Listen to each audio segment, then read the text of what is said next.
Hello guys, बहुत बहुत स्वागत है आपका मेरे चैनल लीगल हेल्पलाइन में। आज हम बात करेंगे आईपीसी सेक्शन 306 और 309 के बारे में। ये दोनों ही सेक्शन सभी को जानना बहुत ज़्यादा ज़रूरी है क्योंकि आजकल सुसाइड के केसेस बहुत ज़्यादा बढ़ रहे हैं। अगर देखा जाए तो सुसाइड करने वाले को जो उकसाता है वो आता है 306 के अंतर्गत, लेकिन लोगों को लगता है कि किसी ने ये तो नहीं कहा कि सुसाइड कर ले तो वो उसके अंतर्गत नहीं आएगा। एक्चुअली में ऐसे व्यक्ति भी अपराधी हैं जो ऐसी परिस्थिति उत्पन्न कर देते हैं, ऐसी प्रक्रिया उत्पन्न कर देते हैं दूसरे लोगों के लिए कि उनको सुसाइड करना पड़ता है। वो इस तरह से प्रताड़ित किए जाते हैं या फिर क्रूअल्टी उसके साथ की जाते हैं या फिर दहेज के मामले होते हैं या फिर किसी को ऐसी तरह से दबाना होता है कि वो सुसाइड कर लेता है, तो ये भी 306 के अंतर्गत ही आता है। तो मान लीजिए किसी ने इतना परेशान किया है किसी चीज़ को, किसी भी चीज़ को लेकर हो कि दूसरा पर्सन जो है कोई जगह कोई ऐसी परिस्थिति ही नहीं छूटती कि वो अब क्या करे, तो अगर उसके कारण कोई व्यक्ति सुसाइड कर लेता है तो वो भी अपराधी होता है। इसमें 10 साल तक की सजा तय की गई है, साथ में जुर्माना भी देना पड़ सकता है।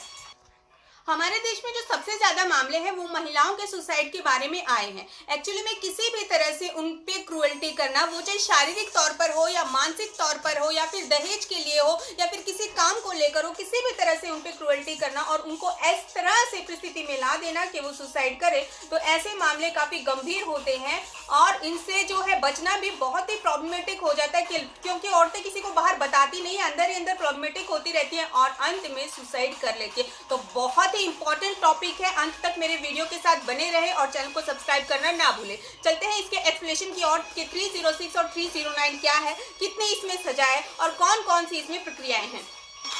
आत्महत्या के लिए किसी को उकसाने या आत्महत्या की कोशिश की सजा, आईपीसी 306 और आईपीसी 309 क्या है। 306 पर सुप्रीम कोर्ट का अहम फैसला कौन सा है और क्या होती है धारा 606। भारतीय दंड संहिता की धारा 306 के अनुसार यदि कोई व्यक्ति आत्महत्या कर लेता है और जो भी इस तरह की आत्महत्या के लिए दुष्प्रेरित करता या उकसाता है तो उसे किसी एक अवधि के लिए कारावास से दंडित किया जाएगा, जिसे 10 वर्ष तक का बढ़ाया जा सकता है और साथ ही वह आर्थिक दंड के लिए भी उत्तरदायी होगा।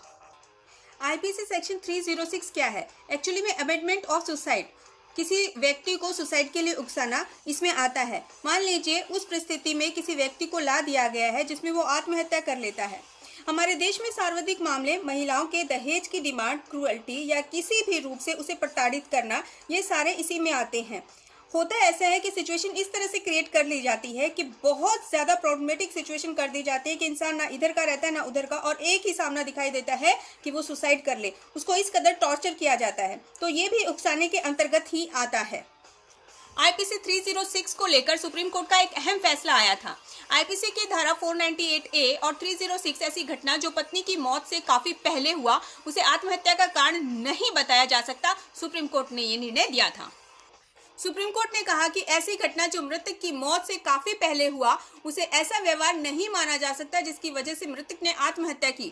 जगदीश राज खट्टर को हिमाचल प्रदेश हाईकोर्ट ने आईपीसी की धारा 498A और 306 का दोषी मानते हुए निचली अदालत के फैसले को बदल दिया, जिसने उसे इस मामले में बरी कर दिया था। हाईकोर्ट ने खट्टा को एक मृतक के रिश्तेदारों के बयानों के आधार पर दोषी करार दिया, जिन्होंने कहा कि रिश्तेदारों की मौजूदगी में आरोपी पति मृतक पत्नी के साथ निर्दयता से पेश आता था और अपनी मौत के आसपास मृतक पत्नी द्वारा अपने माँ बाप को लिखा गया पत्र।